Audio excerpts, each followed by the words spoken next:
ठीक है गाइस, तो आज हम बात करने वाले हैं क्योंकि हमारा पूरा चैनल आजकल बेस हो रखा है सिर्फ दो डोमेन पे, रिलेशनशिप और रिलीजन पे।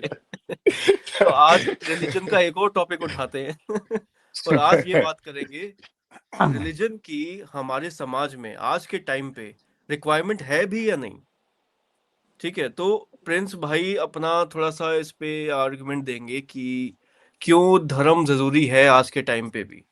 और जैसा कैंडिडेट एक्सचेंज ऑडियंस को पता है, हम तीनों कुछ ज्यादा ही वोक हैं, तो हम बैलेंस करेंगे इस डिबेट को। ठीक है प्रिंस भाई, तो एक बार आप स्टार्ट करो। आज तुम्हारा पहला पॉडकास्ट है हमारे साथ।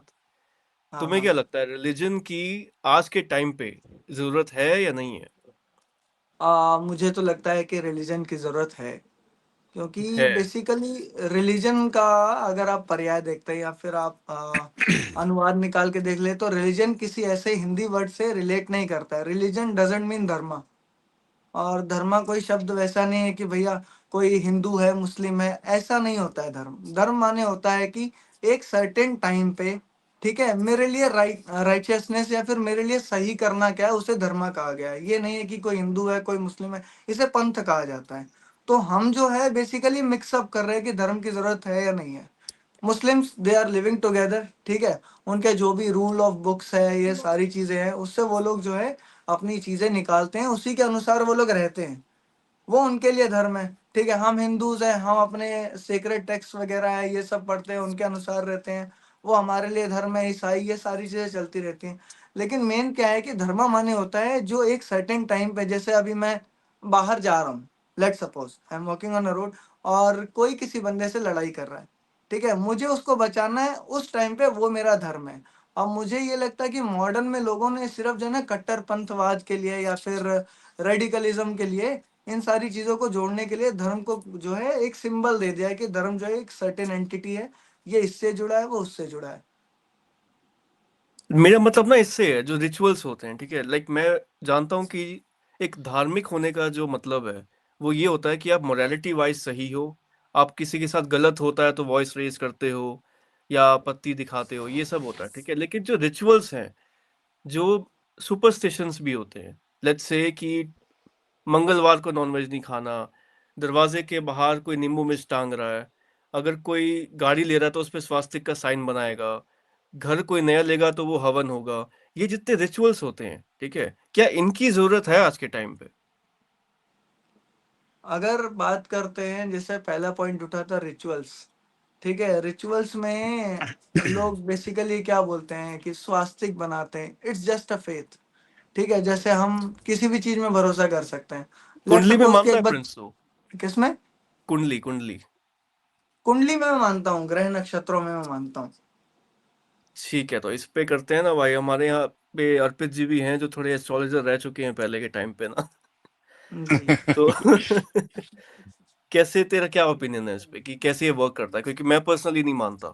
मुझे लगता है ये एक ह्यूज स्कैम चल रहा है आज के टाइम पे। लेकिन आज के टाइम पे तो इसको स्कैम बोला जा रहा है, चलता तो ये काफी टाइम से आ रहा है, तो पहले हाँ, किसी ने लेकिन कभी ऐसा सवाल क्यों नहीं उठाया?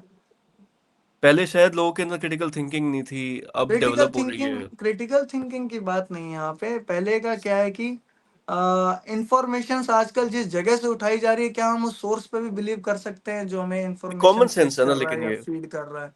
तो मुझे कॉमन सेंस लगती है। पहले के लोगों में कॉमन सेंस नहीं था, इसका मतलब। नहीं था भाई, मैं तो एग्री करता हूँ इस बात से, पहले इतना नहीं था बड़ा लोगों के अंदर रेवोल्यूशन कॉमन हुआ, सेंस। सारी चीजें हुई, या एजुकेशन सिस्टम चला, सारी चीजें चली, वो सब बिना कॉमन सेंस के चला है। जस्ट बिकॉज 2000 जो है पार हुआ है, उसके बाद लोगों को कॉमन सेंस आया है या फिर ऐसा कुछ है, तो वो मुझे नहीं पता। आई अच्छा, तो थिंक मैं अब इसको ना सॉरी समराइज करता हूँ ताकि ना एक बार इस पे ना मतलब कि एक काउंटर चाहिए मेरे को अर्पित का। तो जैसे ये जो अभी जो कॉन्वर्जेशन हुई बिटवीन सागर और प्रिंस की, तो इसको अगर मैं समराइज करूँ तो धर्म की में भी जरूरत है अगर उसको राइट आप डेफिनेशन में देखोगे, ठीक है, लेकिन ये जो सुपरस्टिशंस है, स्वास्तिक लगाना, नींबू मिर्ची लगाना, क्लियरली उस वो सिर्फ एक फेथ की बात है, उसका कोई मतलब साइंटिफिक वो नहीं मैंने है ना तभी, कि मतलब हाँ प्रूफ। हाँ हाँ, तो आपका अर्पित, आपको क्या लग रहा है कि मतलब इसकी क्या जरूरत है आज भी फॉलो करना? जस्ट बिकॉज ऑफ फेथ, ठीक है ना, हमें तो नुकसान नहीं हो रहा ना, कोई नींबू मिर्ची अपने घर पे लगा रहा है, मैं आपके तभी हिसाब से कुंडली क्या पे है? मैं तभी कुंडली पे कह रहा था क्योंकि उसका रियल लाइफ इम्पैक्ट है, नींबू मिर्ची का नहीं है। हाँ, तो आते हैं, पहले उधर ये भी आते हैं, छोटे उधर भी आते हैं। सुपरस्टिशन पे आते हैं, फिर हाँ, अपन बड़े वाले पे आते हैं फिर। पहले तो एक्चुअल में होता क्या है, जब हम धर्म की बात करते हैं ना, सबको पता है धर्म क्या है। अगर आपको एक फॉर्म दिया जाए, उसमें एक कॉलम हो जिसमें लिखा हो कि रिलीजन या धर्म लिखा हो, तो आप उसमें जो भी आपका धर्म होगा ना, हिंदू, मुस्लिम, सिख, ईसाई, व्हाटएवर जो भी होगा, आप वही लिखोगे उसके अंदर। आप जानते हो धर्म क्या है। लेकिन जब बात आती है, इस तरह के जब सवाल उठते हैं कि धर्म की जरूरत है कि नहीं है, तब हम अपने साथ एक धोखेबाजी करते हैं। हम एक ऐसी आदर्श परिभाषा गढ़ते हैं ताकि उस शब्द को वैलिडेशन दिलाया जा सके। वरना हर कोई जानता है कि धर्म क्या है, इसमें कोई छुपी हुई बात नहीं है। और वो परिभाषा गढ़ने की जरूरत क्या है? लोग अच्छे-अच्छे मीनिंग कह रहे थे, नहीं, नहीं, धर्म का तो मतलब ये है कि धर्म का मतलब जिज्ञासा है, धर्म का मतलब अपने जीवन को अच्छे से जीना है। क्या ये बातें आप वैसे नहीं जानते? अगर जीवन को अच्छे से जीना है, ये बात क्या इतनी मतलब अनकॉमन है कि जिसके लिए हमें धर्म जैसा एक पूरा एक संस्था खड़ी करनी पड़े? ये बड़ी कॉमन सेंस वाली बात है।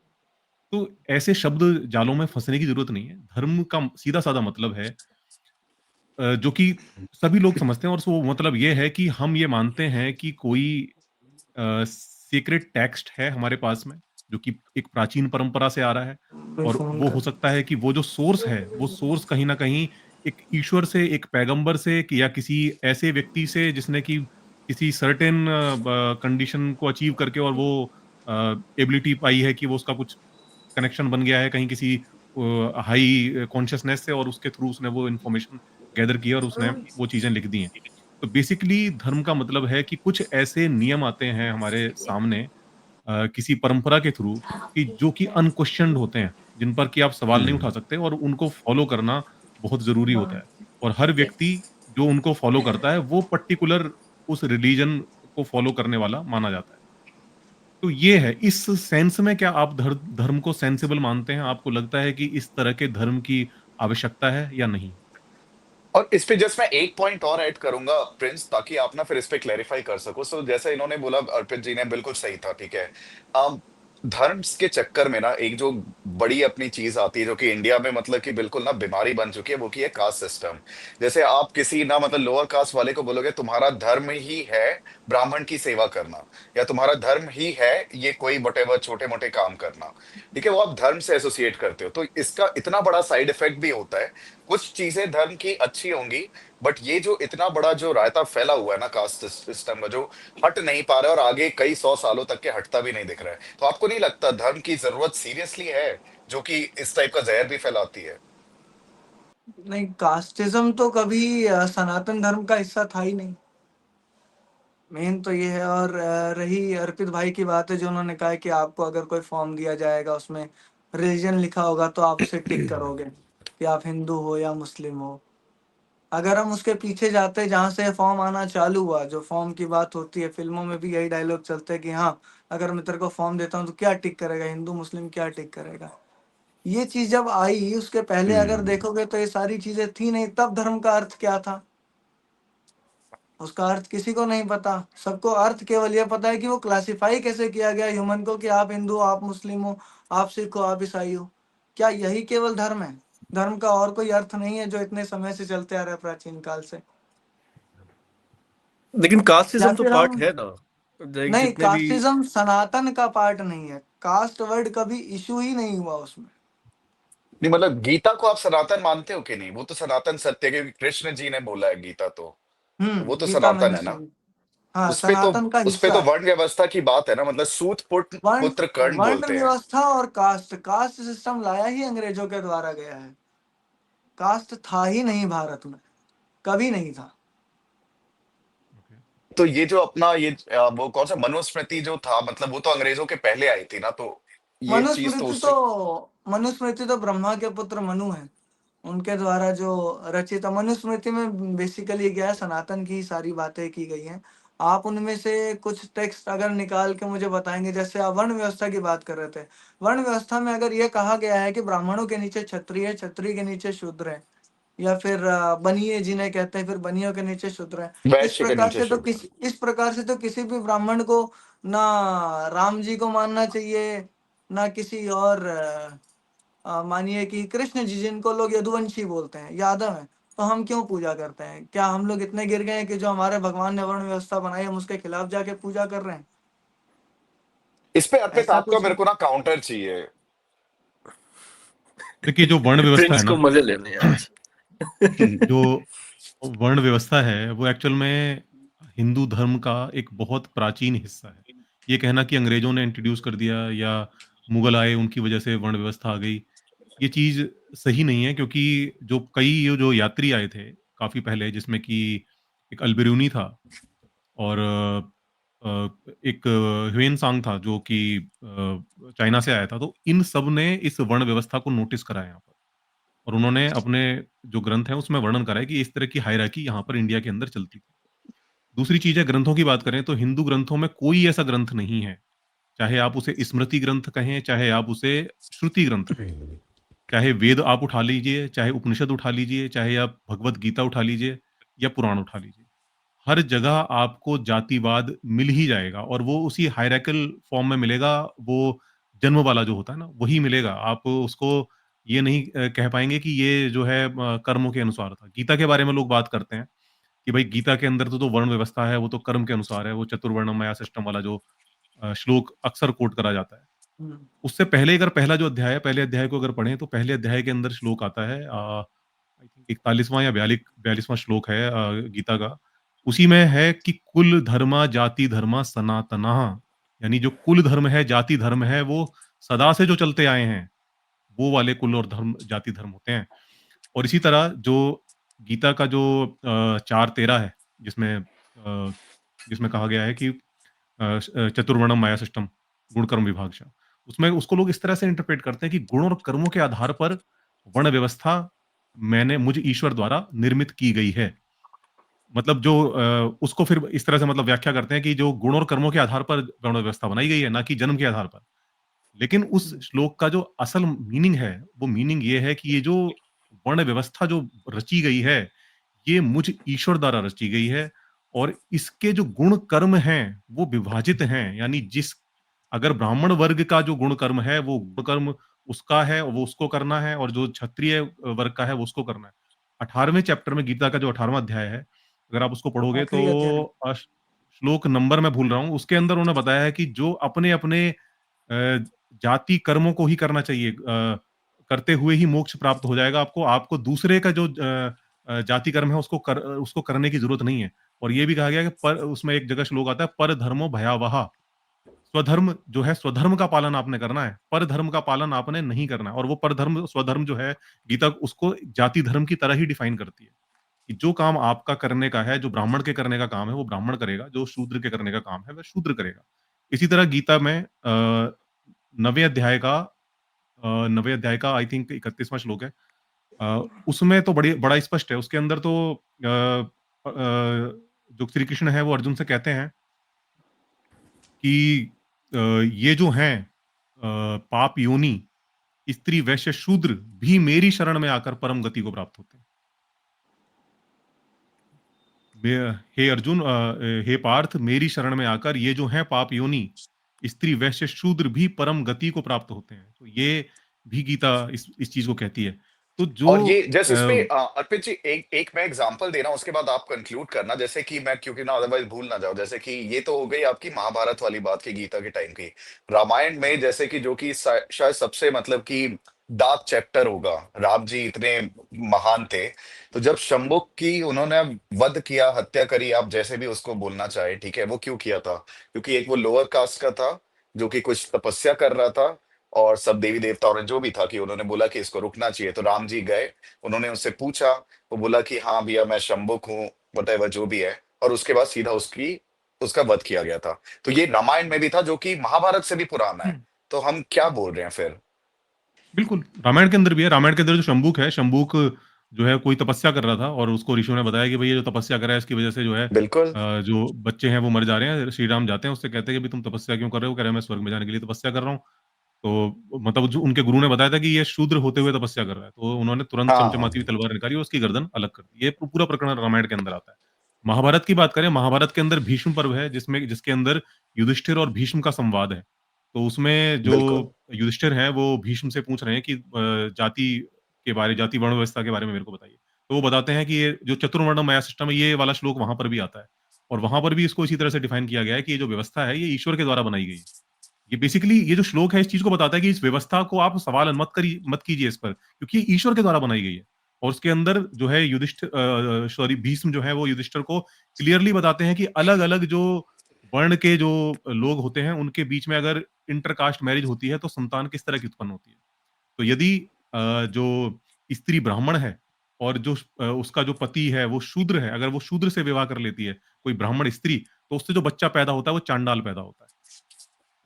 और इसके साथ इसमें उसमें ये तक भी बताया गया है कि यदि कोई ब्राह्मण पुरुष ब्राह्मण है और वो अलग अलग वर्णों की स्त्रियों से विवाह करता है, मान लीजिए कोई उसकी पत्नी ब्राह्मण है, कोई दूसरी पत्नी उसकी जो है वैश्य है, कोई क्षत्रिय है, कोई शूद्र है, तो उनके जो बच्चे पैदा होंगे, सोचो एक ही बाप है, एक ही परिवार है, तीन अलग अलग वर्ण की स्त्रियों से उसने शादी की है, तो उसके जो बच्चे होंगे उनकी भी उनमें भी हायरार्की है कि जो ब्राह्मण जो स्त्री से बच्चा पैदा होगा वो ज्यादातर संपत्ति का अधिकारी होगा। उसके बाद में जो उसके बाद क्षत्रिय वाला जो होगा उसके उससे कम संपत्ति उसको मिलेगी, और जो शूद्र है उसको कुछ नहीं मिलेगा। वो उसके लिए है कि भाई अगर वो कुछ पिता अपनी इच्छा से देना चाहे तो दे सकता है, वरना तो वो शूद्र जो है संपत्ति का शूद्र को कोई अधिकार नहीं होता। ये स्पष्ट लिखा हुआ है वहां पर। तो कोई भी ग्रंथ आप उठा लो, मैं मतलब उदाहरण देता चला जाऊंगा। आप वेदा उठा लो, वेदा के अंदर तो जो पुरुष सूक्त है वहां से तो शहर शुरुआत हो जाती है। उसके बाद आप यजुर्वेद के अंदर उदाहरण मिल जाते हैं, अथर्ववेद में उदाहरण मिल जाते हैं, और पुराण तो भरे पड़े हैं। पुराण के अंदर तो ब्राह्मण महिमा इस कदर गाई गई है जिसकी कोई हद नहीं। रामचरितमानस को उठा लो, रामचरितमानस के अंदर श्लोक आता है, शापत ताड़त पुरुष कहंता विप्र पूजे असी गावही संता। मतलब शाप देता हुआ मारता हुआ भी ब्राह्मण पूजनीय है। और एक और उसके अंदर दोहा आता है जिसमें कि कहा गया है कि पूजिए विप्र सकल गुण हीना, ना पूजिए शूद्र गुण ज्ञान प्रवीणा। यानी अगर ब्राह्मण कोई गुण नहीं है उसके अंदर तब भी वो पूजनीय है, और शूद्र के अंदर अगर पूरे गुण है तब भी वो पूजनीय नहीं है। तो ये बड़ा स्पष्ट है ग्रंथों के अंदर, इसको आप छुपा नहीं सकते, कैसे भी नहीं छुपा सकते। तो प्रिंस क्या आप बोलोगे इस पे भाई कैसे प्रिंस? काउंटर करोगे? हाँ, मतलब इतने एविडेंस के बाद। इस पे मेरा काउंटर केवल इतना है। एक चीज मैं अर्पित भाई से पूछना चाहूंगा कि अगर धर्म में विभाग बना हुआ है, जैसे आप बोल रहे हैं कि वर्ण व्यवस्था में विभाग बना हुआ है, तो आपके हिसाब से विभाग हमें किस तरीके से अलग कर रहा है? कि क्या एक ब्राह्मण एक क्षत्रिय से ना मित्रता कर सकता है, उसके लिए केवल हीन भावना रखता है? क्या क्षत्रिय वैश्य के लिए केवल हीन भावना रखता है या उसके साथ नहीं रह सकता है? या फिर कोई ब्राह्मण किसी शूद्र की सहायता नहीं कर सकता है, इस प्रकार से वो उसको ताड़ना देता है या ये सब करता है? किस प्रकार का विभाग है, आप मुझे ये बताइए पहले। विभाग यही है ना, हायरार्की है। जो ब्राह्मण है उसका जो स्थान है समाज के अंदर वो सबसे ऊंचा है, फिर क्षत्रिय का स्थान आता है, फिर वैश्य का आता है, फिर शूद्र का आता है। ये तो विभाजनकारी व्यवस्था है ना, विभाजित कर रही है आपको जन्म के आधार पर ही। और विभाजन में आज तक भी घोड़े पे चढ़ने नहीं दिया जाता है। आप अगर रूरल इंडिया में आप जाओगे ना, तो विभाजन तो भाई बहुत सारे हैं ना। फिर तो एग्जाम्पल आप देखोगे, अभी आप गूगल करके देख लोगे कि कास्ट के बेसिस पे किसी को प्रताड़ित कितने जगह पे किया जाता है, और कहाँ हम्म। कहाँ, मतलब कि चाहे वो प्रोफेशनल फील्ड हो या फिर कोई और, अभी भी चलता है। इंटरकास्ट मैरिज हायरार्की क्यों नहीं तो है ना करवाई प्रिंस। जाती है? तो इस प्रकार से आचार्य चाणक्य ने अगर चंद्रगुप्त मौर्य को सम्राट बनाया तो फिर वो गलत था? ये जो 100 में आप से अगर कहानियां एक बता रहे हैं, एग्जाम्पल।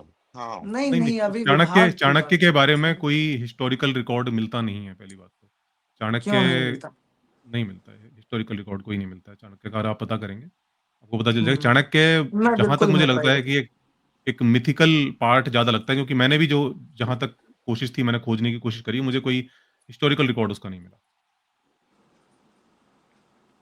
ये एक्चुअल में हो जो सकता है। ब्राह्मणवादी लोग हैं ना, इनकी इनकी ताकत इस चीज में थी कि ये कहानियां चला देते थे और वो कहानियां प्रचलित हो जाती थी।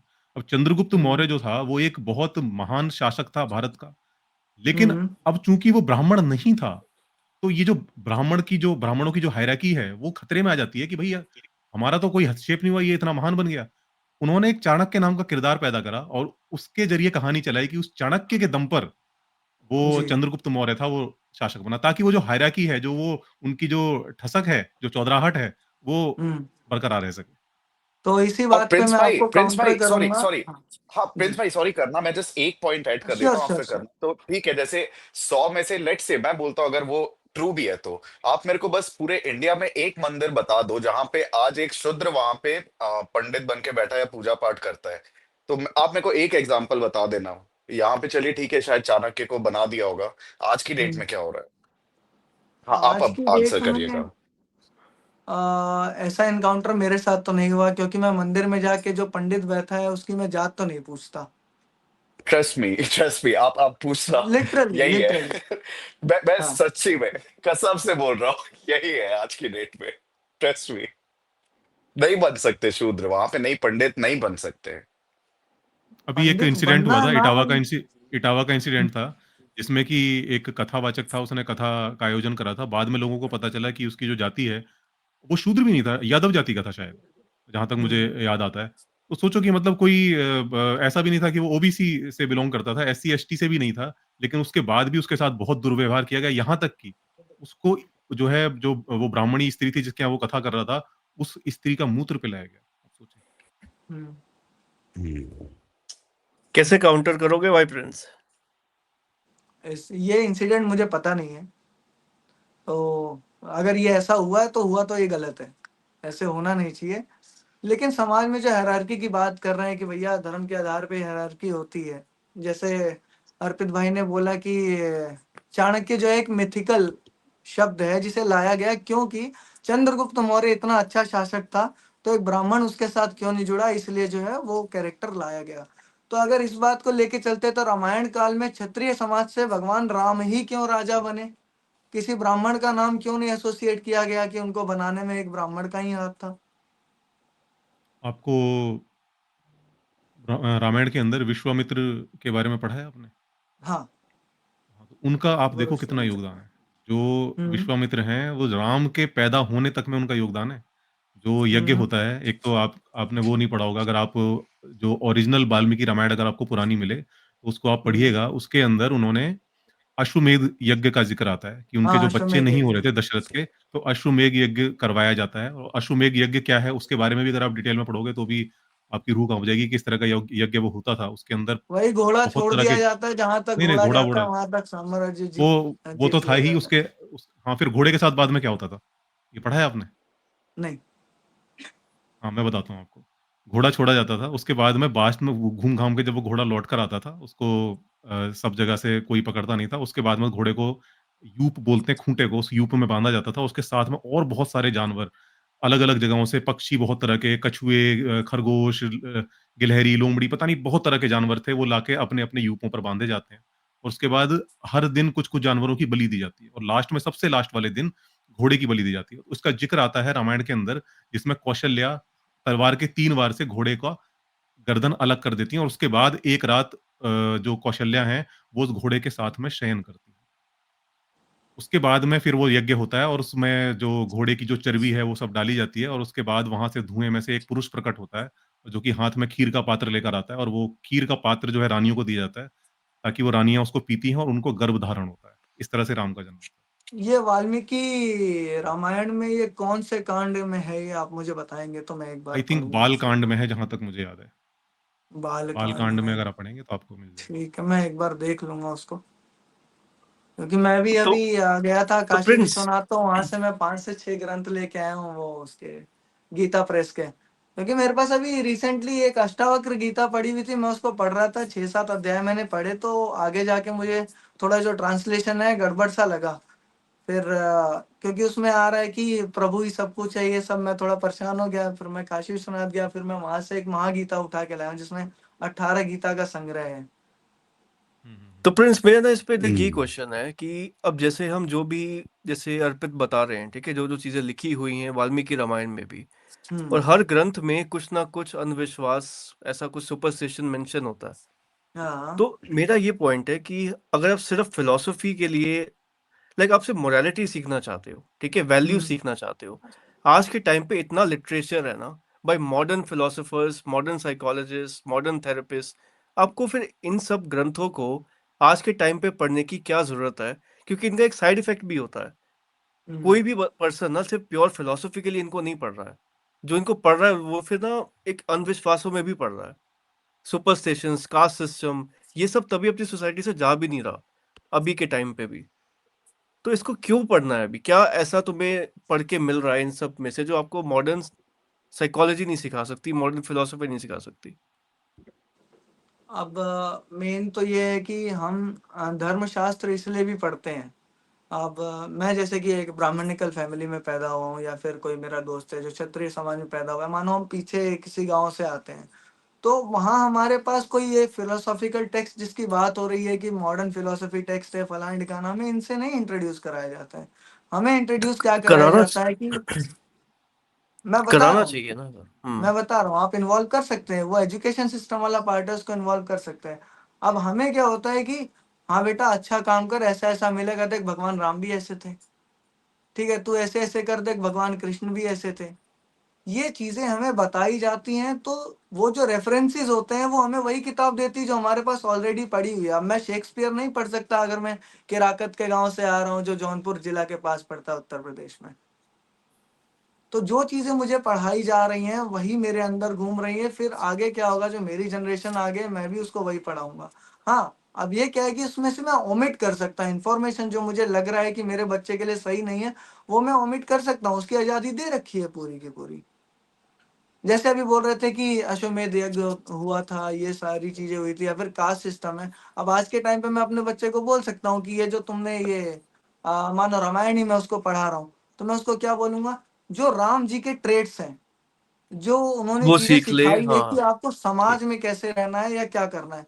अब मैं उनको ये नहीं बताऊंगा कि हाँ जी उसने हवन किया तो उसको मार दो। मैं उसको जो पॉजिटिव चीजें हैं मैं वहां से जो एक्सट्रैक्ट कर रहा हूँ मैं उसको वही सिखाऊंगा। अब किताब एक्चुअल में में राम सोच जी का लीजिए भी जो कैरेक्टर है ना, उस हम्म कैरेक्टर को भी अगर आप आज आत्मसात करने की कोशिश करोगे तो वो भी मुश्किल में आप पड़ जाओगे, क्योंकि वो कास्टिस्ट हम्म, हैं, वो शंबुक की गर्दन काटते हैं। वो हाँ एक अच्छे पति भी साबित नहीं होते, क्योंकि युद्ध कांड के अंदर जिक्र आता है जब वो युद्ध जीत जाते हैं और वो सीता से मिलते हैं, उनकी मुलाकात होती है, तो हम्म सीता को कड़वे वचन कहते हैं, युद्ध कांड के अंदर आता है। और उसमें वो कहते हैं कि हे सीते, ये युद्ध मैंने तुम्हें पाने के लिए नहीं जीता है, ये हम्म युद्ध मैंने अपने कुल की मर्यादा पे लगे हुए कलंक को धोने के लिए जीता है। हम्म अब चूंकि मेरे कुल पर लगी हुई कलंक का परिमार्जन हो गया है, तो अब 10 दिशाएं तुम्हारे लिए खुली हैं। अब तुम जहां चाहे वहां जा सकती हो। तुम चाहो तो सुग्रीव के साथ चली जाओ, तुम चाहो तो लक्ष्मण के साथ चली जाओ, तुम चाहो तो विभीषण के साथ चली जाओ। हम्म ये शब्द जो है वहां पर वो सीता को बोलते हैं, और सीता उसके बाद रोने लगती है, और फिर हम्म और भी बहुत सारी चीजें होती हैं। तो मतलब आप सोचो कि क्या आप आज के समय में कोई व्यक्ति ये आचरण अगर करे, अगर उसकी कोई पत्नी है और वो कोई किडनैप करके ले जाता है उसको, और किसी वजह से फिर वो वापस से उसको पा लेता है पुलिस की मदद से, तो अब जाकर वो उसको ये बोले कि भाई अब तुम ऐसे चली गई थी, अब मैंने तो अपने, क्योंकि मेरी पत्नी को ही उठाकर ले गया था, तो ये मेरे कुल पर कलंक लग गया था, तो मैंने उस कलंक को धो दिया है, तो अब तुम जहां जाना चाहे जा सकती हो, मैं तुम्हें तलाक देता हूँ। तो ये इसको एक अच्छा पति माना जाएगा? इसको एक अच्छा पति नहीं माना जाएगा। अंत में हम्म अंत में अगर हम इसको खींच के लेके जाते हैं, युद्ध कांड जिसकी आप बात कर रहे हैं, अगर मैं उसको पढ़ूं, मुझे अगर ऐसा मिलता है तो अंत में नहीं माना जाएगा। लेकिन ये वही पति है जो उसको बचाने भी गया है, उसके लिए गया है। कुल लेकिन की उसका मर्यादा, रीजन उन्होंने दे बताया दिया ना, ना, लेकिन फिर कुल की रीजन दे दिया। मर्यादा किसे कहा गया है। जैसे मेरे घर की इज्जत जो है ना, सबसे पहले मैं नहीं हूँ मेरे घर की इज्जत, मेरी माँ नहीं है मेरे घर की इज्जत, मेरी बीवी है जो घर की बहू है। नहीं, वो कुल की भावार्थ है। इज्जत। हाँ वो भावार्थ है। पूरे नहीं, कुल नहीं, की जो उसमें इज्जत है उस समय पे कुल वो की इज्जत सीता है। है कि भाई भाई फलाने कुल की बहू को कोई ले गया। हम्म ये कुल की जो इज्जत है ना, इस पर ये धब्बा लगा ना कि भाई हमारे कुल की किसी स्त्री को कोई कैसे ले गया। ये कुल वही की उस पर मर्यादा पर धब्बा लगा। अब वो धब्बा मिटा दिया कि हमने उसको हरा दिया और वो अपनी स्त्री को वापस ले लिया। अब ये तो कुल धब्बा तो की, हट गया। वही मैं बोल रहा हूँ, ये सिंबलिज्म है। सिंबलिज्म है कि कुल की मर्यादा कहा गया है सीता को, तो उसी को तो बचाने गए। अगर कोई नहीं जाता किसको जाते बचाने, या राम, राम को ले जाते, लक्ष्मण को ले आप जाते हैं। समझे नहीं। नहीं, नहीं, आप समझे नहीं। देखो, कुल की मर्यादा पर धब्बा क्यों लगा? इसलिए लगा क्योंकि हमारा भाई इतना ऊँचा कुल, ठीक है ना? उस कुल की स्त्री को कोई ले गया। ये कुल की हम्म मर्यादा पे धब्बा लग गया कि ऐसे कैसे ले गया? यहाँ पर हम्म स्त्री को एक एज़ प्रॉपर्टी ट्रीट करा जा रहा है कि मेरी प्रॉपर्टी में किसी ने एनक्रोचमेंट कैसे कर लिया? उसकी हिम्मत कैसे हो हम्म गई? अब हम जाकर उससे लड़े, हमने उसको परास्त कर दिया। अब चूँकि वो स्त्री चूँकि इतने दिन वहाँ पर रही है, हाँ, ये ज़िक्र भी आता है, ये मैं भूल गया कि तुम इतने दिन वहाँ रावण के साथ रही हो, तो ये भी जो है ज़िक्र आता है वहाँ पर। मतलब उनके मन में है डाउट कि भई तुम इतने दिन रावण के साथ रही हो, मैं ऐसे कैसे तुम्हें एक्सेप्ट कर लूँ? तो ये अग्नि वो परीक्षा। वाली बात है। वो आपको हाँ, पता हाँ, है समाज ना अग्नि कि परीक्षा स्वरूप उनको भी बात होती है, है। उनको वो समाज टेस्ट स्वरूप उनको बात है। टेस्ट भी देना पड़ा था कि मतलब वो लंका से आई थी, तो उनकी परीक्षा ली गई थी। मतलब जैसे पवित्रता की आप परीक्षा। पवित्रता की, मतलब ये तो लेकिन लैक ऑफ ट्रस्ट है ना भाई, ये तो प्रिंस। मतलब आप मतलब वो आज उनके के लिए समाज, टाइम तो पे अगर कोई ऐसे समुद्र करे, को पार करके चले गए थे। हम्म। और अग्नि क्या एक परीक्षा के आइडिया बाद भी जो है एक्सेप्ट नहीं किया, उसके बाद भी वनवास पर भेज दिया। नहीं, हाँ उत्तरकांड मेरे को नहीं लगता कि वाल्मीकि रामायण का हिस्सा है, उत्तरकांड है। नहीं, मैं जो बता रहा हूँ ना, ये युद्ध कांड में है, उत्तरकांड में नहीं है ये। नहीं, वो जो वनवास भेजा वाला वो उत्तरकांड में है, हाँ, उत्तरकांड मेरे ख्याल वनवास वाला आप वाल्मीकि चाहे रामायण में। वैसे उत्तरकांड पर लोग आक्षेप लगाते हैं कि भाई नहीं है पार्ट, लेकिन कुछ लोग मानते भी हैं। लेकिन चलो उस बात को भी हटा दें, तो जो युद्ध कांड वाला जो प्रसंग बता रहा हूँ, वो है युद्ध कांड के अंदर ही है। वो मुझे देखना पड़ेगा एक बार। वो मैंने बट हाँ, जो अग्नि परीक्षा खुद तो भी, थी। पता है, ये हाँ, ना हमने अग्नि एक परीक्षा के पॉडकास्ट में बारे में मैंने डिस्कस भी, सुना है। ये हमने पॉडकास्ट में डिस्कस भी किया था ना, तो ये ऐसी बात थी जो मुझे खुद भी बिलीव नहीं हुई थी। मैंने इसको फिर हम्म। फैक्ट चेक किया, और ये एग्जैक्टली ऐसे ही लिखा है जैसे अर्पित बता रहे हैं। आप जैसे प्रिंस, जैसे आप ना इस्लाम का भी आप लेते हो, इस्लामिक स्क्रिप्चर्स की अगर बात करें, तो आपको भी पता है कि मतलब कि जितने भी मतलब कि टेररिज्म के केसेस आते हैं, मेजोरिटी वहां से निकल करके आते हैं, ठीक है। तो हम्म। वो भी तो मतलब कि अपने धर्म ग्रंथ की जो बुक है उसको पढ़ करके मिस इंटरप्रेट करते हैं और फिर करते हैं। वो तो बहुत धार्मिक है, 5 वक्त के हाँ। नमाजी हैं, है ना। हम्म। वो मतलब सारे टू द टी फॉलो करते हैं, और हम्म। उसी धर्म ग्रंथ के कुछ श्लोक का वटेवर जो बोलते होंगे, है ना, उसका मिस इंटरप्रेट करके वो इस टाइप की हरकतें भी करते हैं कि हाँ। खुद जा करके सुसाइड बॉम्बिंग कर ली और हजारों लाखों बच्चे मर गए हैं, ये सारी चीजें हो रही है। तो यार आप धर्म की अब क्यों जरूरत है? हमें दिख रहा है उसमें कई अच्छी चीजें हैं, कई खराब चीजें हैं, कई ऐसी चीजें जो मिस इंटरप्रेट भी कर सकते हैं, और उसका लॉन्ग टर्म में बहुत प्रॉब्लम है। जैसे कि हिंदुइज्म में अगर मैं देखूं तो कास्टिज्म का एक वो प्रॉब्लम है, जो कि अब चलता रहेगा हजारों सालों तक के, पहले भी हजारों सालों से चल रहा था। रामायण महाभारत से आपको एग्जाम्पल देके प्रूफ किया। इस्लामिक उसमें भी कई टाइम से ये चल रहा है, जो भी ये लोग जिहाद विहाद जो बोलते हैं, जिस तरीके से करते हैं, ये आगे कई हजार सालों तक चलेगा। आप आज के आज धर्म को छोड़ दो, एथिस्ट बन जाओ, चारवाका बन जाओ, तो आप ऑल ऑफ अ सडन आप ये जितनी भी नेगेटिव चीज है ना, इन सारी चीजों से भी बाहर चले जाओगे, और अपना कॉमन सेंस, क्रिटिकल थिंकिंग और रैशनैलिटी को आप लेकर के आओगे, तो आप सारी अच्छी चीजें भी करते रहोगे। और इसमें तो दो क्या चीजें हो जरूरत रहे हैं। एक तो एनवायरमेंटल इम्पैक्ट भी पड़ता है। पता है कितनी रिलीजियस एक्टिविटीज अपनी ऐसी है जो अपने एनवायरमेंट को भी हार्म कॉज करती हैं। और सेकंड, इसमें ले ले जो अपनी देश की ग्रोथ है, ये जो पिछले कर्मों में मानना, उसके जन्मों का फल हमें मिलता है, ये सब में मानना, ये लैक ऑफ अकाउंटेबिलिटी भी प्रूव होता है। हम ना गवर्नमेंट को एक अकाउंटेबल ठहराते हैं, ना अपने आपको अपने एफर्ट को। मतलब इसके इतने सारे नेगेटिव कॉन्सिक्वेंसेज है ना, तो इसलिए मुझे अगर इसके कुछ पॉजिटिव भी हों, वो ओवर शैडो कर जाते हैं उनको, मुझे ये लगता है। तो तू बता एक बात कि ऐसी कौन सी चीज है जो आज के टाइम पे रिलीजन हमें प्रोवाइड कर रहा है, जो एक एथीस्ट को बेनिफिट नहीं हो सकता जिस चीज से। रिलीजन आज के टाइम पे लेट्स से हम मेरा। तीनों अभी एथीस्ट हैं, ठीक है, और तू रिलीजियस है, तू हिंदू हम्म। धर्म में मानता है, सनातन धर्म में मानता है। मानता हूँ मैं। तेरे को इन इन पर्सनल लाइफ तेरे को क्या एक बेनिफिट मिल रहा है इस चीज से? मुझे एज पर्सनल बेनिफिट नहीं बता रहा हूँ मैं, ऐसा है कि जैसे अभी कैरेक्टर स्टडी की बात हो रही थी, मैं अगर अपने घर को चलाना चाहता हूँ, क्योंकि मैं इस प्रकार से पढ़ाया गया हूँ, इस प्रकार के वातावरण में मैं रहा हूँ, तो मैं एक आइडल जो कैरेक्टर है प्रभु राम का, मैं उसको इमिटेट करने की कोशिश करता हूँ। इन द सेंस कि मेरे ठीक है। पिताजी अगर किसी को कुछ बोल के आ गए कि भैया ये चीज होनी है, तो वो चीज वो होगी, चाहे जो मर्जी हो जाए। अब उसमें क्या है कि मैंने पूरे रामायण में से, मेरे मित्र शूद्र भी हैं, मेरे मित्र वैश्य भी हैं, सब हैं वहाँ। अब तो मैं क्लासीफाई नहीं करता, लेकिन मैं क्या करता हूँ, मेरे पिता की जुबान जो है वो सही है, मैं जाके उनके आगे पीछे खड़ा रहता हूँ, चाहे जो मर्जी हो जाए उसके लिए। फिर मेरी माँ, फिर उसके बाद मेरे बच्चों को क्या शिक्षा देनी है, ये सारी चीजें मैं धर्म ग्रंथ से ही उठाता हूँ, क्योंकि इसको लेके चलते हैं श्री कृष्ण के हिसाब किताब से। श्री कृष्ण के हिसाब किताब में ये है कि जब वो बालपन में थे तो उन्होंने बालपन ही किया, उसके बाद जब वो पढ़ाई की अवस्था में आए तो उन्होंने पढ़ाई की, किशोरावस्था में आए तो किशोर जैसी चीजें की, जैसे लोग बोलते हैं कि गोपियों का नाचना गाना। और जब बाद में जब महाभारत के युद्ध में गए तो महाभारत का युद्ध ही किया। उनका क्या था, सेक्शन वाइज जीते थे। जैसे आजकल क्या होता है कि लोग बड़ा होने के बाद भी 14 15 16 साल 18 साल होने के बाद भी बचपन जैसी हरकतें करते हैं, और लोग बोलते हैं कोई बात नहीं, बच्चों जैसा काम कर रहे हैं, बच्चों को तो माफ किया जाता है। हर चीज के करने का एक समय होता है, वो बता रखा है। वो श्री कृष्ण से मैं लेता हूँ, या फिर जो है मेरे धर्मा की बात जैसे करते हैं, मैंने बोला कि धर्म मतलब होता है जो हम इस समय कर रहे हैं, जो मेरे लिए सही है इस समय। उसको धर्म कहते हैं, वो भी मैं वहीं से उठाता हूँ। तो मेरे लिए धर्म का मतलब ये है कि मैं क्या अपने घर के लिए सही कर सकता हूँ, क्या मैं समाज के लिए सही कर सकता हूँ, उससे क्या इम्पैक्ट पड़ेगा आस-पास उस पे। कोई इसमें सुपरस्टिशन वाली बात नहीं है अगर मैं समाज में किसी की सहायता करना चाहता हूँ तो। लेकिन ये मैंने किसी मॉडर्न फिलॉसफी से नहीं उठाया, मैंने किसी किताब से नहीं उठाया, मैंने ये उसी किताब से उठा रखा है जिसको लोग माइथोलॉजी बोलते हैं। जिसको लोग बोलते हैं इन्होंने तो ऐसे किया, उन्होंने तो वैसे किया। अगर उन्होंने ऐसे आचरण किए तो उस हिसाब से तो मुझे भी इतना क्रूअल होना चाहिए कि मैं भी किसी की गर्दन जाके काट दूँ। मैं भी किसी को बोलूँ भाई तू शुद्र है, मैं उसके मुँह में सोना पिघला के डाल दूँ, लेकिन मैं ऐसा क्यों नहीं कर रहा? क्योंकि मेरी इंटरप्रिटेशन क्या है उस धर्म को लेके, उस शास्त्र को लेके मेरी इंटरप्रिटेशन क्या है? मैं उसको जिस तरीके से समझ रहा हूँ, जैसे एक किताब आती है उसके सामने एक प्रीफेस होता है, उसमें भावार्थ लिखा होता है कि भैया मैंने इस किताब को इस तरीके से लिखा है, आप अगर इसको ऐसे पढ़ेंगे तो आपको इसका फ़ायदा ज़्यादा मिलेगा। लेकिन लोग क्या करते हैं, वो पेज पलट देते हैं और पढ़ना चालू कर देते हैं लगातार। उनको नहीं समझना है कि उसने किस भाव से लिखा है। अगर कहीं किसी ने लिख दिया इसको मारना है, तो मारने का मतलब ये नहीं है कि भैया जान से मार दो।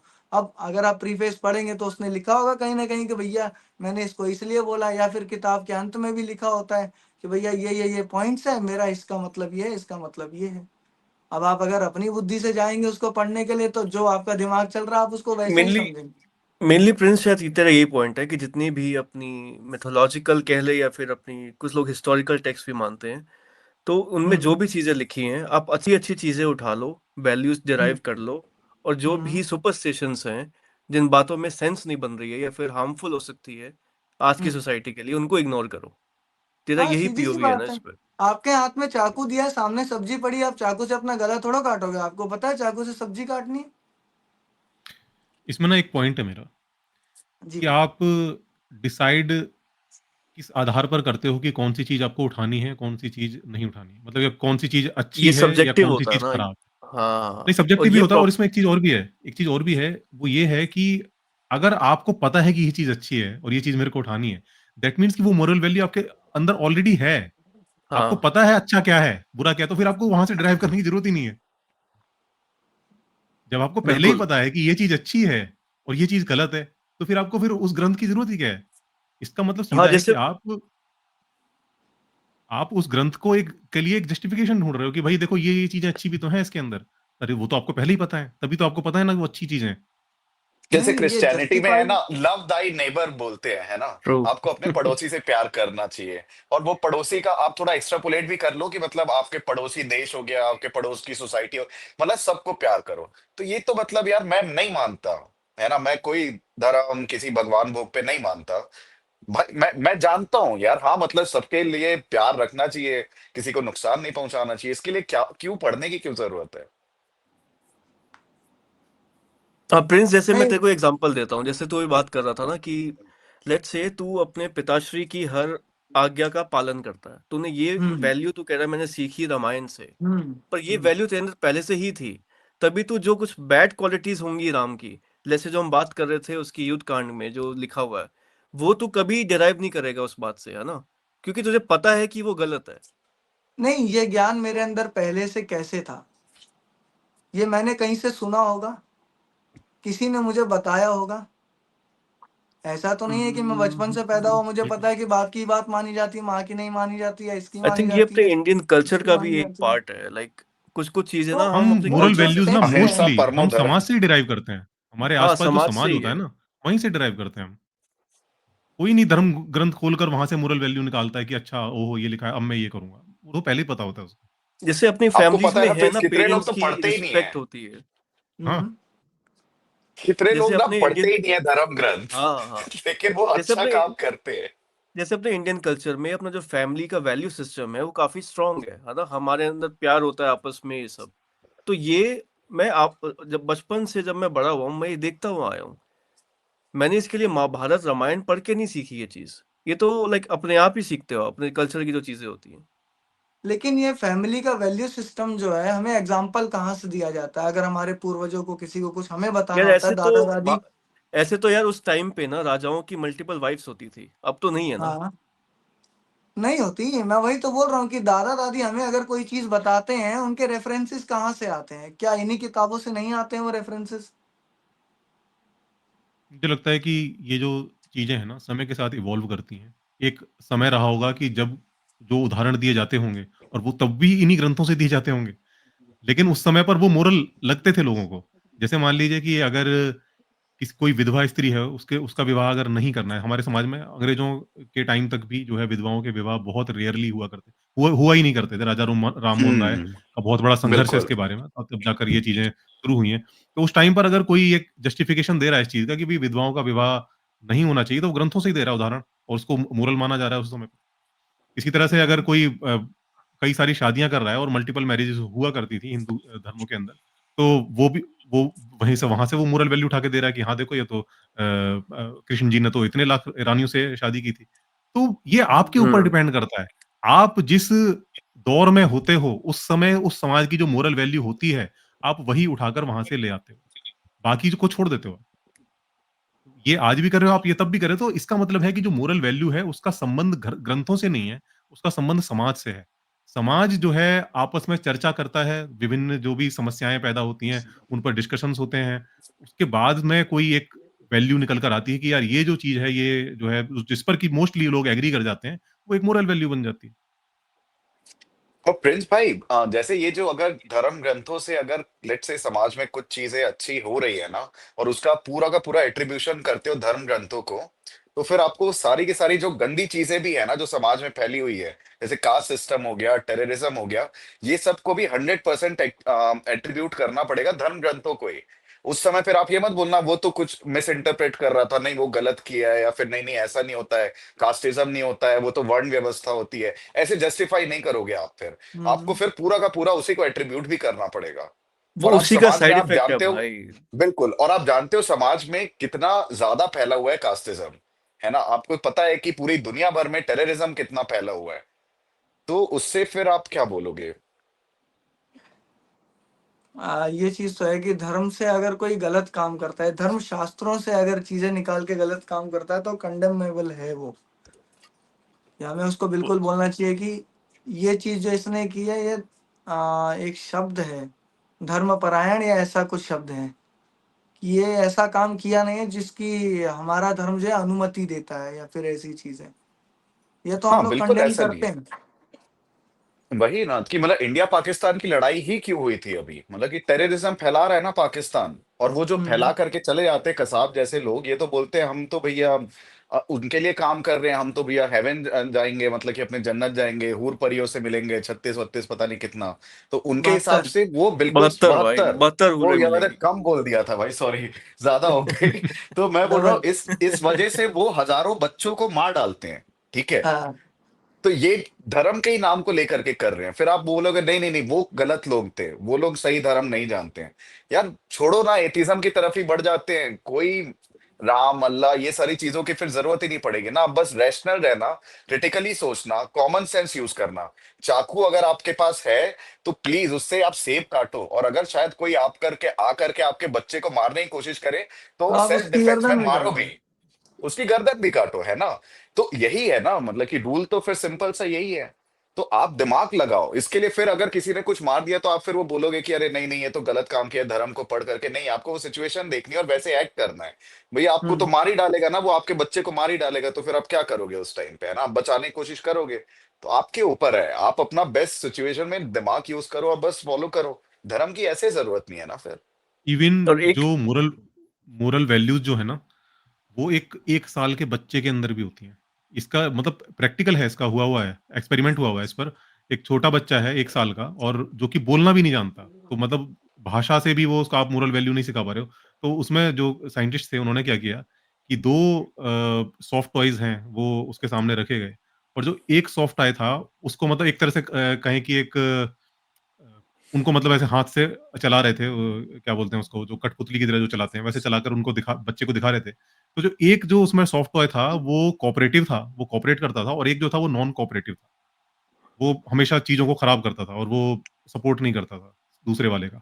उसके बाद में थोड़ी देर उसको वो खेल दिखाया गया, उसके बाद उस दोनों टॉयज़ उसके सामने रख दिए गए। रिपीटेडली बच्चे ने जो सपोर्टिव वाला था, उसको बार-बार उसने उठाया। जो नॉन कोऑपरेटिव वाला था, जो बदमाश था, उसको उसने नहीं उठाया। तो इतनी हम्म, जो समझ होती है ना, ये छोटे बच्चे के अंदर, 1 साल के बच्चे के अंदर भी समझ होती है। और इस पे ना एक एड ऑन है मेरा, पता है, लाइक ये जो हम बात कर रहे हैं ना, कॉन्सिक्वेंसेस जो होते हैं एक रिलीजन को एक कट्टरता से फॉलो करने के, मुझे इसमें दो नजर आते हैं। एक तो ये भी है कि जो हम वायलेंस भी करते हैं लोग, ठीक है, धर्म के नाम पे, वो तो हम देखते ही हैं।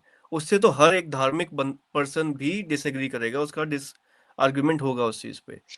दूसरा पता है क्या है, जो एक लाइक पीसफुली भी धर्म को फॉलो कर रहे हैं, ठीक है, मुझे उनके अंदर ना एक लैक ऑफ लॉजिकल रीजनिंग दिखती है मेजोरिटी बेसिस पे। लेट्स से प्रिंस, तू भी मानता होगा ये पिछले जन्मों के फल में, कि आज जो आप पिछले जन्म में करते हो वो आपको इस जन्म में मिलता है। यू एग्री ऑन दिस ना? प्रारब्ध। है ना? हम्म। इससे मुझे लगता है भाई एक लैक ऑफ अकाउंटेबिलिटी आती है खुद पे भी और गवर्नमेंट पे भी, कि आप वैल्यू कम करना स्टार्ट कर देते हो अपने खुद के एफर्ट पे, और गवर्नमेंट को ब्लेम भी नहीं करते हो।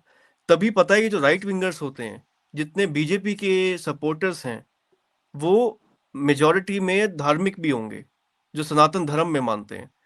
उनको ये लगता है कि अपनी कंट्री में ना कुछ गलत जो हो रहा है, या फिर उनकी लाइफ में कुछ गलत हो रहा है। अगर कोई गरीब है ना, वो अपने कर्मों को दोष देगा रेदर देन गवर्नमेंट, कि शायद मेरे ही पिछले जन्म में कुछ बेकार कर्म होंगे, तो मुझे ऐसा जन्म मिला इस लाइफ में। वो गवर्नमेंट को अकाउंटेबल नहीं ठहराएगा। और ये लैक ऑफ अकाउंटेबिलिटी इतना इंपॉर्टेंट फैक्टर है ना, जो हमारी प्रोग्रेस को रोक रहा है एज अ कंट्री। तो ये lack of accountability, lack of logical reasoning, lack of critical thinking, ये भी कॉन्सिक्वेंसेस हैं एक कट्टरता से एक रिलीजन को फॉलो करने के। Would you agree on this? Actually ऐसा नहीं है कि हम लोग ऐसा सोचते हैं कि गवर्नमेंट की कोई गलती नहीं है। यार ऐसे बहुत लोग, पता है, मतलब रिसेंट जो प्लेन क्रैश हुआ, हाँ। ठीक है, उस पे अगर तू पूछेगा ना कुछ लोगों से कि ये डेथ्स हुई हैं, इट्स अ वेरी डिसफॉर्चुनेट थिंग, पता है लोगों का हम्म। रिप्लाई क्या आता है? इन हाँ। लोगों के ना कुछ बुरे कर्म रहे होंगे तभी एक्सीडेंट हुआ। ऐसा बोलने वालों के पास ही दिमाग नहीं है फिर तो। यही तो है ना नहीं, भाई, मोस्टली मुझे तो फिर इसका हमें कहना पड़ेगा, मोस्टली लोग फिर ऐसे ही हैं, ऐसे ही सोचते हैं। ये तो टेक्निकल फेलियर था, वो साफ लेकिन सबको लोग पता है कि सोचते टर्की ऐसे ही की है ना, यही कंपनी। तो है, लैक ऑफ मतलब लॉजिकल रीजनिंग ज्यादातर दिखती लोग, है प्रिंस मुझे। भाई तुम शायद नहीं सोचते होगे ऐसा, है ना, लेकिन ऐसे लोग थोड़े से कम भी है, मतलब मैं ये बोल रहा हूँ, है ना, लोगों को आज की डेट में मतलब कि वो सब स्कूल नहीं चाहिए, उनको हॉस्पिटल नहीं चाहिए, लेकिन वो जो वायरल हुआ था मीम, मेरे को सिर्फ मंदिर चाहिए, है ना। हम्म। हम्म। मतलब मतलब आप ये लोगों के देखिए, लिए धर्म सबसे के नाम जरूरी पे चीज वोट ये दिए है। जा रहे हैं, धर्म के हम्म। नाम पे हम्म। वोट दिए जा रहे हैं, ये तो आप जानते हो पूरे इंडिया में। भाई जितना आउटरीच, जितना मतलब एक्शन मुझे ये राम मंदिर पे दिखा था ना, इस पूरे सिनेरियो पे, मुझे नहीं दिखा अब तक एयर पोल्यूशन पे, गड्ढे में जो लोग मर रहे हैं उन पे। ज्यादा नहीं मिला इंपॉर्टेंट होगा। चीजें लोगों के लिए क्या है? और सबसे मंदिर बनना इंपॉर्टेंट ज्यादा सागर, इंपॉर्टेंट है। नहीं नहीं, सबसे इंपॉर्टेंट वो ऊपर वाले टॉपिक से कनेक्ट करते हैं, सब धर्म के नाम पे हो रहा है भाई, हाँ। सब धर्म के नाम हाँ, पे। यहाँ नहीं मेरी मस्जिद थी, नहीं यहाँ मेरा मंदिर था, ठीक यही है, तो भाई। हाँ। लड़ मरे लोग, मर गए लोग, है ना, इतना राइट्स 92। हो गए, है ना, और सब धर्म के नाम पे हो रहा है, और फिर भी आप बोल रहे हो कि नहीं नहीं, पकड़ ही लेते हैं धर्म को, क्या दिक्कत है, ये प्रॉब्लम है। तो हाँ। कॉन्सिक्वेंसेस भाई, लाइक नेगेटिव मुझे ज्यादा दिखते हैं देन पॉजिटिव। और पॉजिटिव शायद सिर्फ यही लोग बोलते हैं कि मोरालिटी और वैल्यूज, है ना, मेरे ख्याल से सिर्फ यही है। और आज के टाइम पे ना लिटरेचर की कमी नहीं है भाई, वैल्यूज और मोरालिटी सीखने के लिए भरे पड़े हैं हम्म। भाई ऑथर, जो आपको बिना सुपरस्टिशंस के ना चीजें सिखाएंगे। तो फिर क्यों जाना इन पुराने टेक्स्ट पे? मेरा ये ओपिनियन है इस पे। पुराने टेक्स्ट पे मोस्टली हम लोग किस लिए जाते हैं कि बहुत लिखा है यार, जैसे बीइंग हम प्रेमानंद जी स्पिरिचुअल। की भी बात करें ना, प्रेमानंद जी की बात करते हैं, हम्म। जो उनकी एडवाइसेस होती हैं वो कंप्लीटली बेस्ड होती हैं शास्त्रों पे, है ना। मतलब उनके वीडियोस कभी खोलेगा ना, इतनी ज्यादा कभी कभी प्रॉब्लमेटिक तेरे को चीजें दिखेंगी जो एडवाइस ऑफर कर रहे हैं लोगों को, क्योंकि हम्म। लोगों के माइंड में ना ये चीज छप चुकी है कि ग्रंथ में जो लिखा है वो सही लिखा होगा। हम्म। बाल विवाह को लोग जस्टिफाई कर देते हैं भाई कभी कभी, जो अनिरुद्ध आचार्य जी के वीडियोस हैं इस पे, कि 14 साल में अगर लड़की आएगी बहू बन के तो वो एडजस्ट कर लेगी, ये सब ग्रंथों से ही आ रहा है ना। तो नहीं यार, ऐसे इसके ग्रंथ तो मैं क्यों खिलाफ पढ़ने हूँ भाई, पूरा। जो ये ऐसी ऐसी चीजें जहाँ पे लिखी हुई हैं? मेरे को एक ऐसा ग्रंथ बता दे अपने हिंदू सनातन धर्म में, जिसके अंदर कोई ऐसी प्रॉब्लमेटिक चीज, सुपरस्टिशन, अंधविश्वास नहीं है। आई थिंक हर ग्रंथ में होगा। ऐसे इंटरप्रेट करेंगे तो होगा 100%। तो फिर क्यों हंड्रेड पढ़ना है परसेंट हमें, यही मुझे लगता है भाई।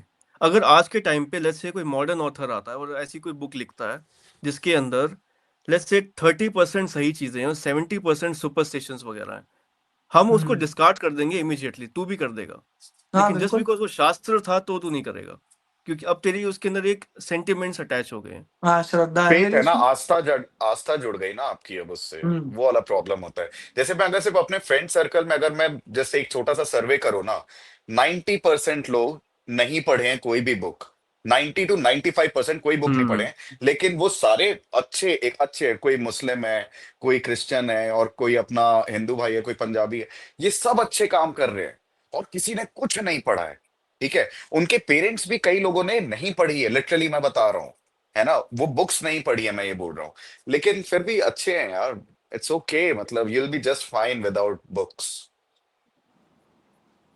अब आप देखो कि तो इंटरप्रिटेशन की अगर आप बात कर रहे हो ना, जी। इंटरप्रिटेशन में जो रामचरितमानस है उसका एक बड़ा विवादित दोहा है, जिसमें कि वो स्त्रियों को पीटने की बात की गई है वही कि ढोल सकल गंवार ढोल शूद्र गंवार पशु शूद्र पशु नारी नारी सकल सकल ताड़ना के ताड़ना अधिकारी। के अधिकारी।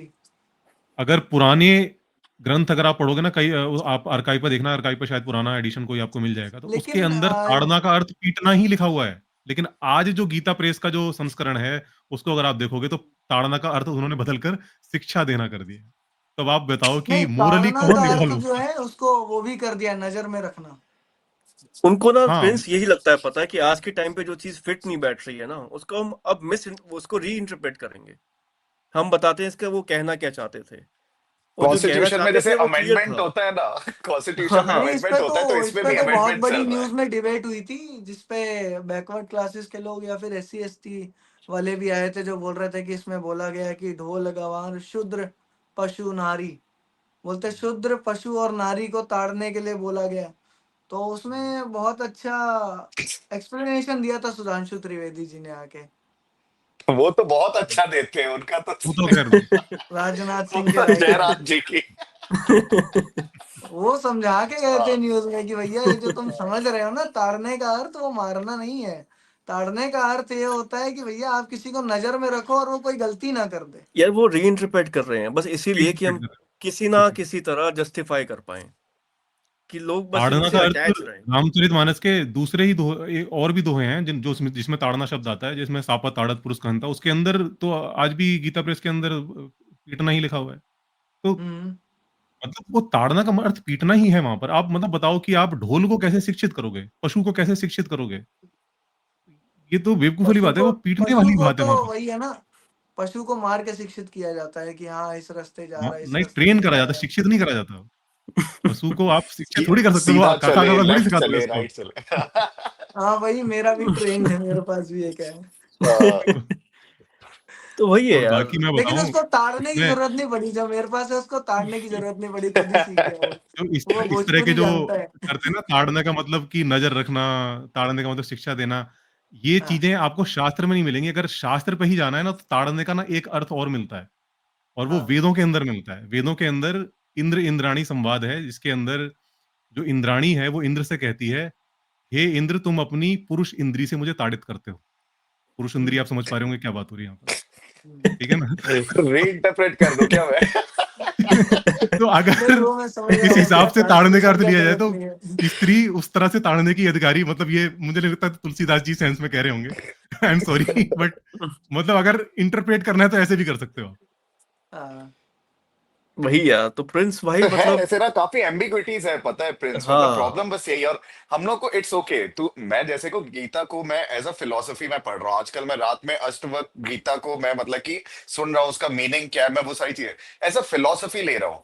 मेरे को अगर कोई बोल देगा नहीं अब क्या तुम्हारी आस्था डेवलप हो जाएगी गीता में और ये वो, जबकि मैं पूरा फुल एथिस्ट सुना, उसके बाद भी मैं सुन रहा हूँ, एज अ हम्म, बुक लेता हूँ, एज अ मैं उसकी अच्छी मीनिंग क्या है मैं वो देखता हूँ, और मैं डिफरेंशिएट कर सकता हूँ कहाँ पे सही है कहाँ पे गलत है। ठीक है, लेकिन मैं कभी भी ना अब एकदम पीछे नहीं पड़ जाऊंगा उस बुक को लेकर के, मेरे मेरे मैं मतलब कि ना इनसिक्योर नहीं हो जाऊंगा, या सेंटिमेंट्स फिर अटैच नहीं कर लेगा भाई कि सेंटिमेंट्स मतलब। मेरे हर्ट नहीं हो जाएंगे। जैसे इतनी गालियां पड़ने वाली है, ठीक है, इस वाले में हाँ। इतनी गालियां पड़ेंगी भाई, इट्स हम्म, ओके। ठीक है, वो उससे वो पता चलता है वो कितना धर्म फॉलो कर रहे हैं, और मैं हाँ। एक गाली नहीं बकूंगा, इससे ये पता चलता है कि एथिस्ट और रैशनलिस्ट होकर के भी ना एक डिसेंट इंसान बना जा सकता है। तो हम्म। बस यही वाली बात है यार, तो प्लीज लेकिन जरूरत नहीं लगती है। ये बात तो एक धार्मिक बंदे के लिए भी कहा जा सकता है, जो इन किताबों को पढ़ता है, उसके बाद भी वो समाज में उसी प्रकार से चल रहा है जिस प्रकार से समाज बिल्कुल। चल रहा है। तो क्या ये किताब हमसे कुछ गलत करवा रही है अभी समाज में? अभी वही तो पॉइंट्स बताए थे ना ऊपर वाले। काफी चीजें है ना भाई, मतलब क्योंकि इन किताबों में कुछ गलत चीजें भी लिखी हैं जो अपनी सोसाइटी के लिए, समाज के लिए आज के टाइम पे गलत हैं, जिनके नेगेटिव हम्म। कॉन्सिक्वेंसेस हैं। तो जो लोग हाँ। इनसे अपने सेंटिमेंट्स को अटैच कर लेते हैं कि जो लिखा हम्म। होगा शास्त्रों में सही लिखा होगा, वो गलत चीजों को भी जस्टिफाई करने लगेंगे। And they will bring those things back, they will try to bring those things back, जैसे चाइल्ड मैरिज। हम्म।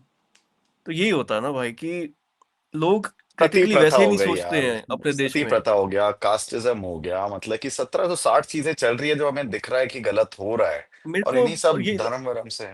और यही लगता है भाई, हमारे देश में ना लॉजिकल थिंकिंग की क्राइसिस है, पता है, लोग नहीं सोच पाते लॉजिकली चीजों को। ऐसे टाइम पे ना हमें धर्म ग्रंथ जो है वो पढ़ पढ़ के ना हम और उसकी क्राइसिस को बढ़ा रहे हैं। क्रिटिकल थिंकिंग को हमें इम्प्रूव करने की जरूरत है, और ये नहीं सिखा रहे हैं भाई क्रिटिकल थिंकिंग। अर्पित आप बताओ कोई अच्छा सा क्लोजिंग आर्ग्यूमेंट इस पे, कि मतलब जिससे थोड़ा सा हम लोग को भी मतलब वो पता चले, और बाकी जो प्रिंस देख रहे एथियस्ट होंगे बन जाएगा व्यूअर्स क्या उसके लिए आज भी के है। बाद? ना ना, मैं तो एक्चुअली क्या करूँ, अर्पित भाई ने 2-3 श्लोक बताए थे, एक 10वें अध्याय का बताया था, 18वें अध्याय का बताया था। तो भाई ने जब भी बोला मैंने एक ही उत्तर दिया कि नहीं मुझे नहीं पता। तो भाई वो मैं मैं जाऊंगा 100% पहले। मैं वाउच नहीं नहीं कर रहा हूँ बिल्कुल, मैं तो भाई। कहता हूँ आप जाकर उनको पढ़ो, उनको स्टडी करो, हाँ और हाँ। कोशिश ये करना कि पुराना एडिशन पढ़ना आप, नहीं, क्योंकि नए एडिशन में इन्होंने सब चेंज कर दिया। नए एडिशन में आपको नहीं, जो मैं मैं बता रहा हूँ वो पुराना नहीं मिलेगा। संस्करण ही पढ़ूंगा, मैं जाऊंगा पुराने बनारस संस्करण से आपको लेके। आर्काइव पे मिल जाएगा, आपको खरीदने की भी जरूरत नहीं है, सब फ्री में पड़ा हुआ है, हम्म। वहां से डाउनलोड करो, पढ़ो। और एग्जैक्ट यही बात है। गीता, भगवत गीता का शंकर भाष्य अवेलेबल है, आप उसको डाउनलोड कर लो, उसको पढ़ना शुरू करो एक सिरे से, सारी चीजें आपको मेरे क्लियर पास होती अभी जाएगी। पड़ी हुई है गीता, यहाँ पे है। हम्म। कौन सी वाली गीता है? ये श्रीमद् भागवत कहाँ गई रोहिणी? अच्छा ये रही ना, ये पड़ी ना, गीता प्रेस वाली है अभी तो करंट में मेरे गीता पास। प्रेस वाली ना, ये इन्होंने ये चेंज कर दिया हुआ है इसमें। आप ना इसका गीता, इसी का गीता प्रेस का ही पुराना एडिशन पड़ा हुआ है आर्काइव पर, गीता, भगवत गीता शंकर भाष्य करके सर्च करना तो आपको मिल जाएगा। तो इसमें मिल उसमें जाएगा उसको क्या? पढ़ना आप। इसमें मिलेगा क्या? ये गीता संग्रह है, इसमें 18 अलग अलग गीता है मेरे पास। नहीं नहीं नहीं, ये सब नए वाले हैं ना, इनमें सब बदल दिया उन्होंने। इस पे आचार्य तभी तो प्रशांत का वर्जन आ रामायण गया है क्या अर्पित?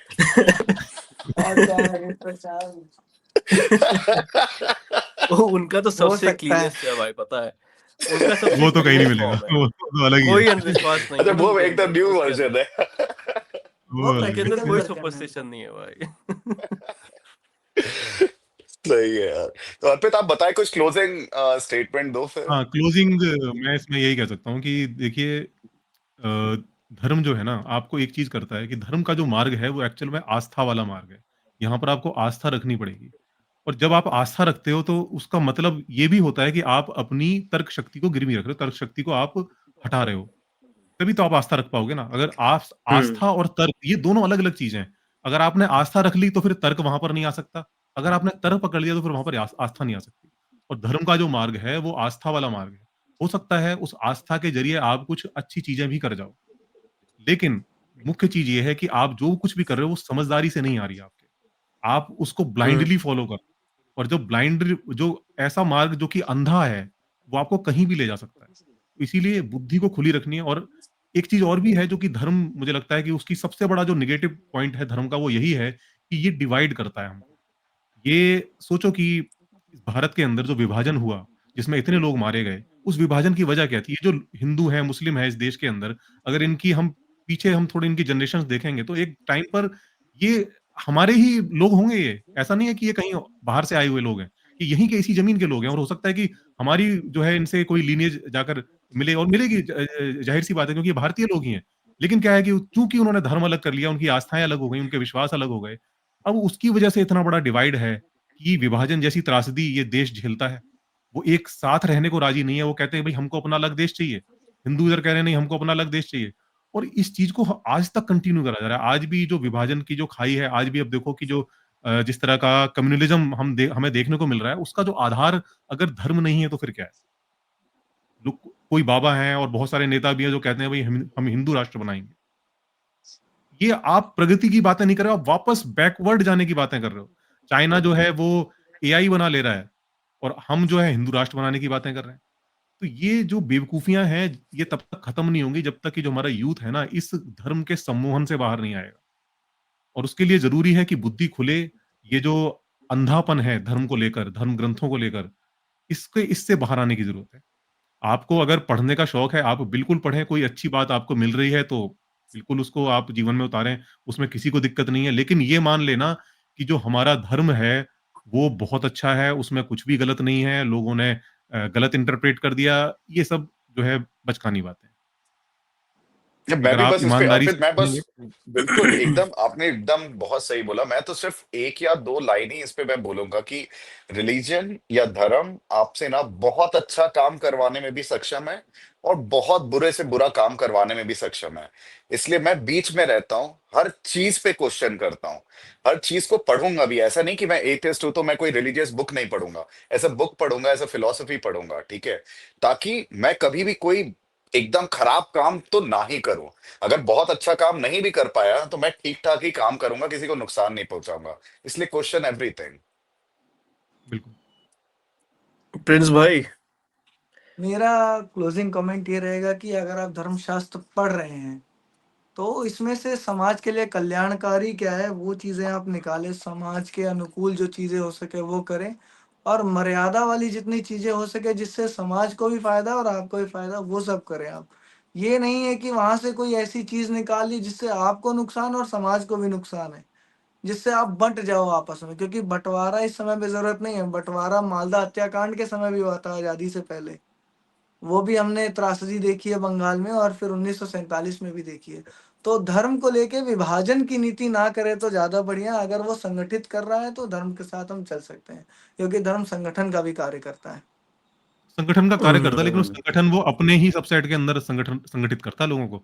जो बाहर वाले हैं वो उनके लिए पराये हो जाते हैं और उनसे उसका फिर लगातार संघर्ष चलता रहता है। ये समस्या है। वो इंक्लूसिव नहीं है वो, ऐसे सबको लेके चलने वाला नहीं है। हाँ, विश्व के सब लोगों को इंक्लूड नहीं करता है वो, ये समस्या है। और प्रिंस जैसे तो कह रहा था ना कि अच्छी बातें उठा लो अपने ग्रंथों से। ये अर्पित का बड़ा अच्छा पॉइंट था कि अगर आप डिसाइड कर सकते हो कि this is right this is wrong, तो ऑलरेडी फिर आपको पता ही है ना, तो फिर उसकी नीड भी क्या है। अगर आपको पता है कोई ये चीज बहुत सही रॉकेट है। साइंस नहीं लिखा है उसमें, कोई रॉकेट साइंस वाली अच्छाई एकदम से नहीं है, वो आप पता कर सकते हो समाज से भी, हाँ, नॉर्मल, अपने खुद प्रैक्टिस से। तो सही यही है। था, ठीक है, आज का टॉपिक। और आई थिंक प्रिंस थोड़ा सा एथिस्ट बनने की तरफ जा रहा है। ना ना। हम बिल्कुल फोर्स नहीं करेंगे भाई, हर चीज पे नहीं, नहीं। क्वेश्चन नहीं, करना है, मरो कोई ना कोई मरो किसी वो को अलग फोर्स है। कर ही नहीं सकता ना। दिक्कत तो ये है वही, कि आप किसी को भी लोग फोर्स कर ऐसा ना सकते हो, आप समझे। एक धार्मिक व्यक्ति को सही फोर्स बात नहीं है, कर सकते। सबसे बड़ी बात ये है। नहीं, बिल्कुल। नहीं, कोई फोर्स वाली बात नहीं है। आप कोई फोर्स वाली बात नहीं है, हमारा पॉइंट ऑफ व्यू हाँ, है ना, पॉइंट ऑफ व्यू है, सबको हाँ, सोचना चाहिए। हर सबने पॉइंट अपना ऑफ व्यू पे पॉइंट अपना। रखा, जिसको जो अच्छा बिल्कुल लगा वो तो वही तो पॉइंट था इस डिस्कशन का। और मेरा, हाँ लोगों को मेरा बिल्कुल पता समझ है। में आया कि धर्म किस तरीके से आपको आगे बढ़ाता है और किस तरीके से आपको पीछे हम्म। भी ढकेल सकता है ये। और मेरे को तो बिल्कुल। भाई यही कंक्लूड करना है इसको ना, कि मुझे बहुत ज्यादा एक लैक ऑफ रीजनिंग दिखती है अपने इंडियन क्राउड में, लैक ऑफ क्रिटिकल थिंकिंग दिखती है। तो ये हमें इम्प्रूव करने की जरूरत है। और ये तब तक नहीं होगी जब तक ना अपनी ये आस्था नहीं जाएगी। जो हम इतना ज्यादा इमोशनली अटैच हो जाते हैं ना to our mythological characters and stories, जब तक ये कम नहीं होगा ना, तब तक अपनी क्रिटिकल थिंकिंग इंप्रूव नहीं होगी। तो इसीलिए मुझे ये जाता है भाई, लोगों को क्वेश्चन करो हर चीज को। जस्ट बिकॉज कोई चीज ग्रंथ में लिखी है तो उसको आज के टाइम पे अप्लाई करने की जरूरत नहीं है। तभी हम देखते हैं कि आज के टाइम पे कोई भी बाबा आके यूट्यूब पे फेमस हो जाता है। 10 साल के बच्चे भी फेमस हो रहे हैं जो 12 साल का हो चुका है, बाय द वे। तो क्या नाम है उसका? अभिनव अरोड़ा भाई, जो भी मुझे कुछ फर्क नहीं पड़ता है। मतलब वही है भाई, तभी ये सब चल रहा है अभी, क्योंकि लोग क्वेश्चन नहीं करते। और जो भी धर्म से रिलेटेड चीज उनको दिखती है वो मान लेते हैं। तो यही क्राइसिस है अपने इंडिया में, जिसकी वजह से हम ग्रो नहीं कर पा रहे हैं। तो कीप क्वेश्चनिंग अपने ग्रंथों को भी, हर चीज जिससे आप कम अक्रॉस हो रहे हो। दिस इज माय और फाइनल यही और यही हमारा चैनल का भी थीम है, dare to question, dare to question question भाई। लिटरली एवरीथिंग, टैगलाइन है भाई अपनी। एवरीथिंग। इसीलिए भाई हम लोग हमेशा वही करते हैं। Question question question. बिल्कुल। चलो ठीक भाई है, लोग, तो फिर इसको मिलते हैं फिर नेक्स्ट में। ग्रेट हम्म भाई।